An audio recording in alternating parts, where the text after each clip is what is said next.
नमस्कार बच्चों, मैं आज आपके सामने भाषा और व्याकरण का महत्व समझाने जा रही हूँ।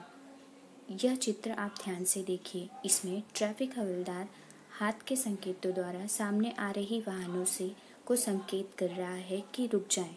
अर्थात भाषा जो है वह हमारे बातों का, हमारे विचारों का आदान प्रदान करने का एक महत्वपूर्ण साधन है। भाषा जिसका अर्थ होता है बोलना और सुनना, अर्थात हम इसे परिभाषित कर सकते हैं।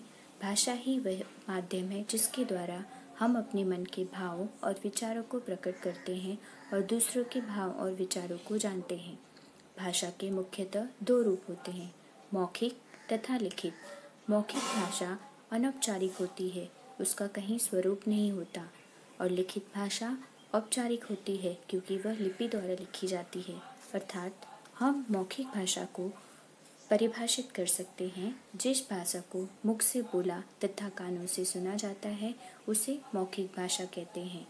इसका कोई पक्का स्वरूप नहीं होता, वह किसी भी रूप में बोली जा सकती है।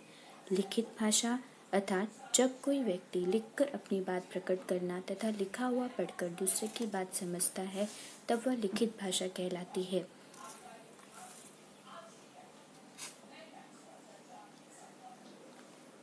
लिपि, लिखित भाषा को लिपि के माध्यम से लिखा जाता है, अर्थात भाषा को लिखने के ढंग को लिपि कहते हैं।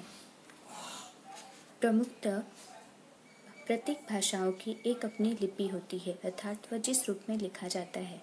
जैसे यहाँ पर मैं आपको दिखाती हूँ कुछ भाषाएं, उनकी लिपि तथा उनके प्रयोग। हिंदी भाषा, देवनागरी लिपि, पंजाबी भाषा, गुरुमुखी लिपि, अंग्रेजी भाषा, रोमन लिपि, उर्दू भाषा, फारसी लिपि, बांग्ला भाषा, बांग्ला लिपि, गुजराती भाषा, देवनागरी लिपि, मराठी भाषा, देवनागरी लिपि। अर्थात प्रत्येक भाषा की एक अपनी लिपि होती है जिसका प्रयोग उसे लिखने के लिए किया जाता है।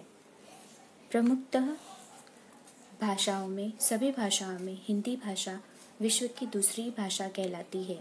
इसलिए भारत के संविधान में 14 सितंबर 1949 को हिंदी को भारत संघ की राजभाषा के रूप में मान्यता प्राप्त हुई थी।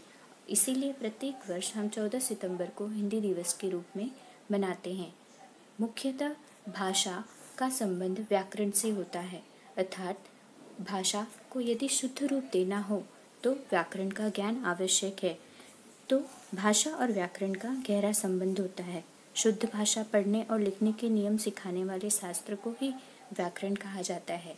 अर्थात हम इसे परिभाषित कर सकते हैं, जिस शास्त्र से भाषा के शुद्ध रूप और प्रयोग का ज्ञान होता है उसे व्याकरण कहते हैं। जैसे यह लड़की कह रही है, मेरे को बाजार जाना है, अर्थात इस लड़की को व्याकरण का ज्ञान नहीं है, अन्यथा यह इस वाक्य को इस प्रकार कहती, मुझे बाजार जाना है। तो बच्चों, यह वीडियो आपको कैसे लगा? ज़रूर इसे लाइक, सब्सक्राइब और मेरे चैनल को सब्सक्राइब करना न भूलें। मैं रिंकी पाल आपके समक्ष अगले वीडियो में लेकर आऊँगी व्याकरण